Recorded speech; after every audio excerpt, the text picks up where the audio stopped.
Hi friends, it's Miss Melissa and today is Tuesday, September 15th, 2020. And yesterday we started talking about what it takes to be a good friend and different things that you can do to be a good friend. You listened to that story about the dinosaurs, how to stay a good friend. So I hope you got your Friendosaurus all finished and I can't wait to see it. But I want to talk about a little bit more about what makes a good friend. We talked about sharing toys. We talked about helping our friends.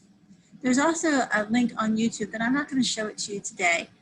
If a grown-up wants to go ahead and click on it, it's on the Seton Hill webpage, and it's called What If Everybody Did That?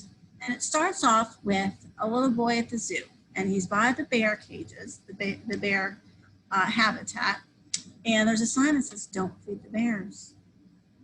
And he doesn't follow the rule, and he feeds the bears. What if everybody didn't read the sign and they all fed the bears? Why do you think they don't want everybody feeding the bears? Talk about that a little bit. So it's about making good choices. In our school, we call them red choices and green choices. The green choices are the good choices, the positive choices that we make. So let's talk about what the green choices would be, the positive choices that help you stay a good friend to your friends. So I'm going to read some actions out to you. And let's pretend that you're doing this action, and I want you to think and tell me if you think that's a red choice, not a very good choice, or a green choice. Green choice is how we keep our friends and how we stay a good friend. So the first one, are you ready? Let's say a friend drops their toy and you pick it up for them. Is that a green choice or is that a red choice? Think about it for a minute. A friend drops their toy and you pick it up for them. That's a green choice. That's a good choice. That's being a good friend. All right, here's another one. Ready? Skipping friends in the line to get a snack from the teacher. So you all line up in line. Let's pretend you're in school right now with us. You all line up in line. And we don't usually have snack here, but we do come in and get drinks. And everybody's in a line. I'm giving everybody a drink. Let's say you jump ahead of your friend. Is that being a very good friend? No, that would be a red choice. We always want to remember to try really hard to make those green choices. But what happens if sometimes we don't do very well and we make that red choice and we make our friend sad? What's that word that we should say? Say we're sorry or apologize to that friend. All right, here's another one. You ready? Helping a friend find where the toy they are done playing with is supposed to go. So you're playing and your friend needs to go put their toy away, but they don't know where the toy goes. So you help them. Is that a red choice or is that a green choice? Remember that word help. We talked about that Friendosaurus, helping.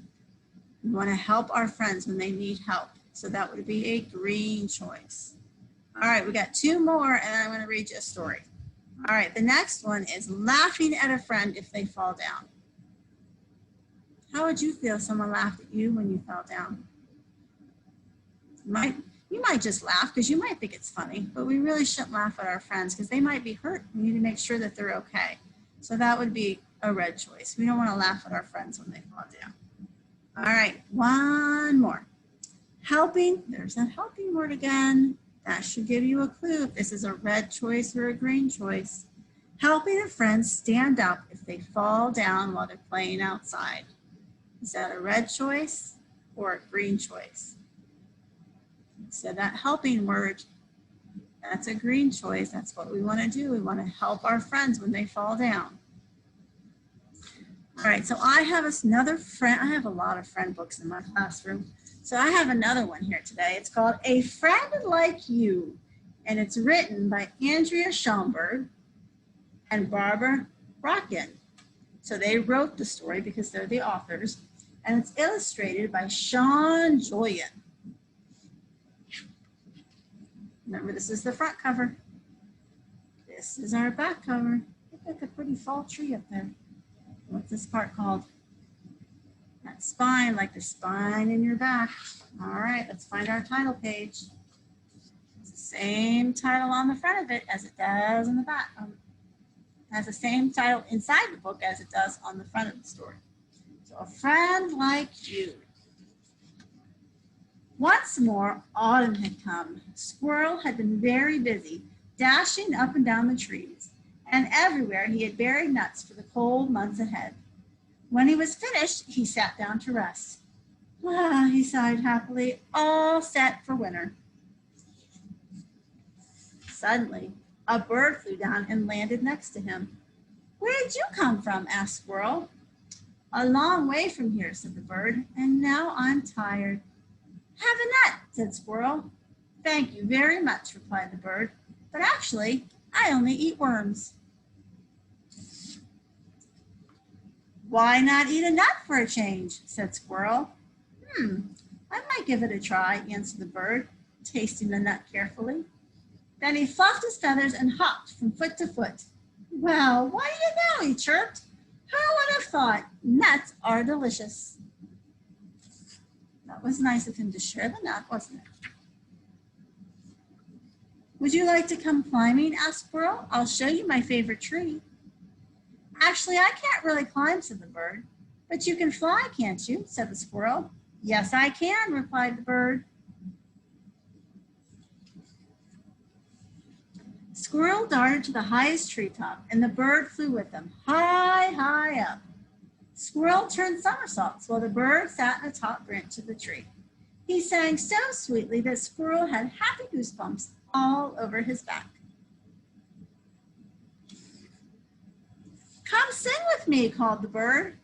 Actually, I can't really sing, said the squirrel. Then why not hum along, suggested the bird. Well, said the squirrel, I might give it a try. The bird sang, and Squirrel hummed along, bouncing on the branch with joy. They played and climbed and jumped and hopped and flew and sprang and sang together all day long. Then they sat on the grass, eating and watching the sunset. I'm so happy I met you, said the bird. I'm happy too, nodded Squirrel. When you sing, it gives me happy goosebumps all over my back. Imagine us meeting like that out of the blue and having so much fun together. Yes, agreed the bird. I never thought I would meet a friend like you. You know what, said Squirrel. I've buried so many nuts, more than enough for two, and there's so much space in my nest. Would you like to stay with me? Yes, replied the bird. I would, very much. But I can't. Why? Cried Squirrel. It was wonderful spending the day with you, said the bird. But I'm a bird, see? I can't eat nuts all the time. I'd miss my worms. And it makes me so happy to fly. I'm sorry, but I can't stay. Oh, wait, exclaimed Squirrel. You can still eat worms and just have nuts for a change. You could fly away whenever you like and then come back again. There are so many fun things we could do together. The bird thought for a moment, then he smiled and said, I might give it a try. And that's how Squirrel and bird stayed together. And it didn't matter at all that they were very different. It was exactly right, just the way it was. And that's the end of our story. Hope you enjoyed that. I'll see you later today.